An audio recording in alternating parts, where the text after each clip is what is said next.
So you think about moving to Las Vegas and you are asking yourself, how do I pay the buyer's agent if I hire one of them? Well, in this video, we're going to talk to you about that exactly in regards to what a buyer's agent is paid and maybe even how they're paid and if it's worth it. So with that being said, guys, as we always like to say, let the show begin because we're getting after it right now.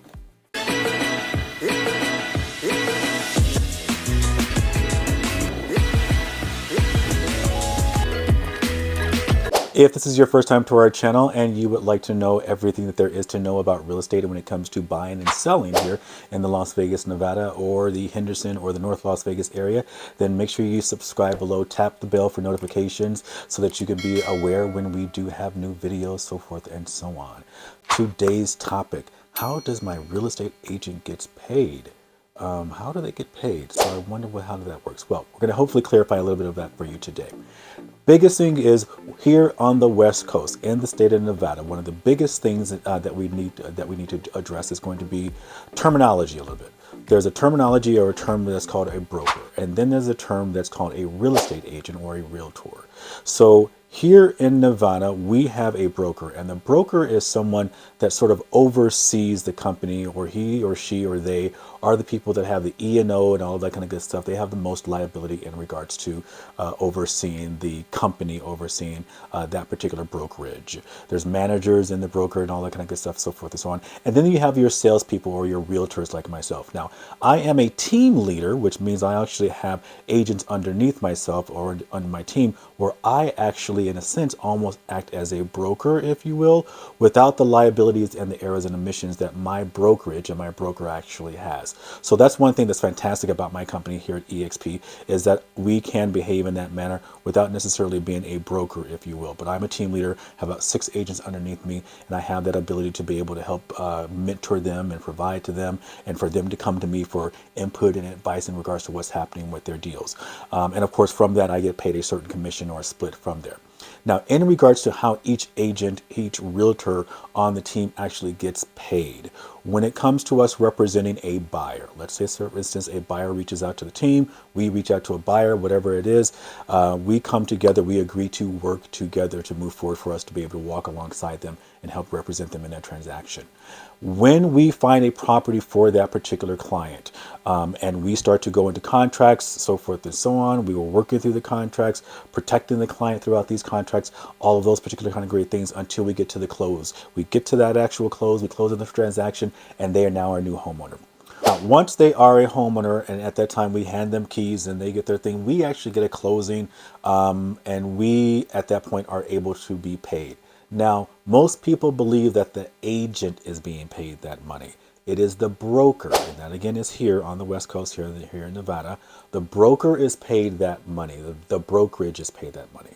Then we, even I as a team leader, I have what's called a split or a sort of or a deal set up with that broker. That broker gets the check first, and then from there they will take out monies that we have in regards to our split. Once those monies are taken out, then they will give that remainder, once those fees are taken out, to me as the agent. That is the money that I will earn.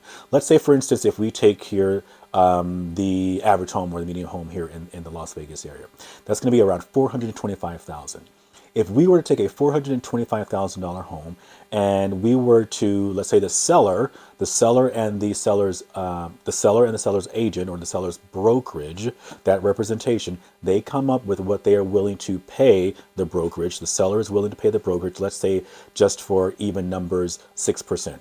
Commissions are always negotiable. It is something that is always worked out between the seller, the seller's agent, brokerage, so forth and so on. Always very negotiable. But let's just for easy sake keep it simple. 6% is what they're going to be willing. The seller is going to be willing to pay the seller's brokerage, seller's agent, so forth and so on. That 6% comes out to about $25,500. Check my math. I think it's $25,500. And that $25,500, the seller's brokerage or the seller's agent and the seller, they're going to determine how much they're willing to offer the selling agent or the buyer that comes in with it with the client.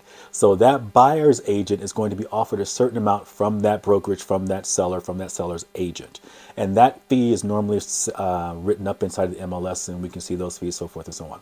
Let's say, for instance, just again to keep everything nice and easy, we're going to say they're going to offer 3% to the buyer's agent that brings the buyer to help sell the property and get this property sold. So that 25,500 is now divided in half.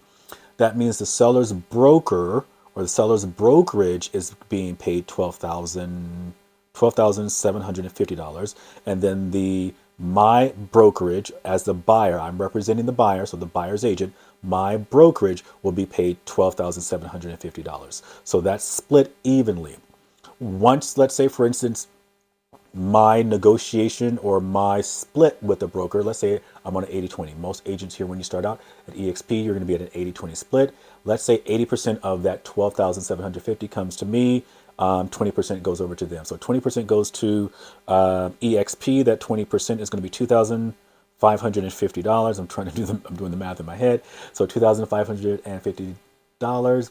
And then from there, I would be able to walk away with $10,200 because I don't have things like franchise fees here at EXP, which I think were 6 and even 7% with my other brokerage before. So those fees are wiped out because we don't have those here. So I would be able to pull $10,200. Now, mind you, this does not take care of taxes. This does not take care of setting money aside for business expenses. So I always pull 30% out of each of my checks. So you guys do whatever you want. We're not giving you financial input. I'm not a financial advisor, but nonetheless, I would encourage people to make sure, and agents, especially if you're listening, make sure you're pulling money out of each of your checks, both for your taxes as well as for your expenses. I do 30-30. It keeps me even, keeps me happy. I always have a little extra money towards the end of the year when I'm doing that kind of a pull. But nonetheless, that's where most people don't realize is that agents don't get that whole check that the sellers or the sellers agents and brokerages are offering. There are splits and things, so forth and so on. There's business expenses. There's, unfortunately, some people still have franchise fees at other brokerages. There are still splits that you're doing with your broker. All those wonderful things. There's still money that you should be putting out for your taxes. All of that comes out of that check. So with that being said, hopefully that's clear in regards to how your agent will be, your buyer's agent will be basically compensated for their time, for his or her time, their time. So what you'll want to understand again is that all of that money that is supposedly split between the agents, it's not between the agents here on the West Coast in Nevada, it is between the brokerages, and then the brokerages pay those agents, and then the agents pay themselves, their LLCs, their whatever they have set up, and then their LLCs may pay the agents, however people have things set up. Again, not financial advisors, just sort of kind of throwing things out there as far as how we would handle some things ourselves. With that, I hope that gives you a little bit more clarity in regards to how your agents are paid. So no, we are not free. We are not free. I know a lot of people like to say buyer's agents, we'll work for free for you and you don't pay us anything and all those different types of things. There are still some fees that you may incur. Some agents may charge you an upfront fee. Now, I don't necessarily want to speak for anyone across the country as far as what people charge. There isn't, I believe, anything inappropriate in regards to some of those agents charging those fees up front, and some of those agents may reimburse their clients those fees once the transaction actually closes, because they want to make sure that they're covering the cost of doing business while we are basically waiting to be paid.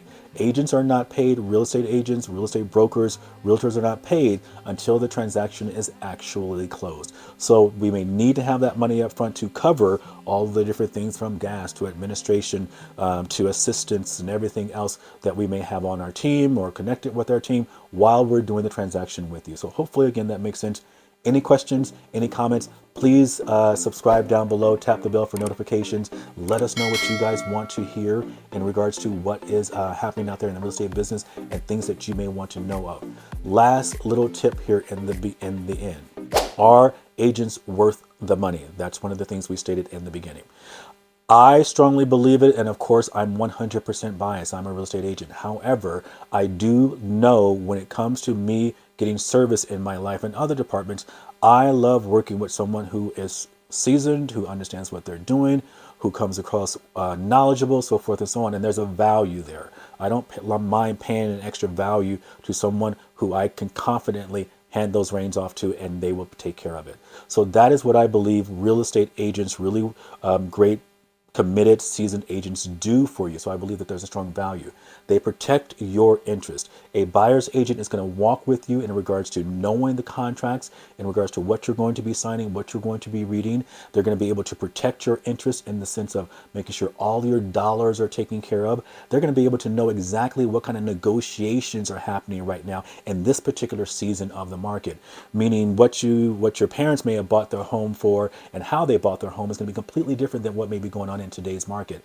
We all have experienced just 4 or 5 months ago what the real estate market was and compared to what it is now. We forget these things rather quickly, but for sure, the real estate market changes consistently and constantly. That is one thing that you can basically bet on. There will always be change in the real estate market. It is different from what happened a year ago. It is different from what happened 2 years ago. It is different than what happened 8 years ago. So you want to make sure that you are working with someone who is consistently closing transactions and knows what is currently happening in the market right now. And that is a phenomenal value. I know there are a lot of people, especially my investors out there, they're like, well, we don't need agents. We've sold, 4 or 5 houses this year. Do we know what we're doing?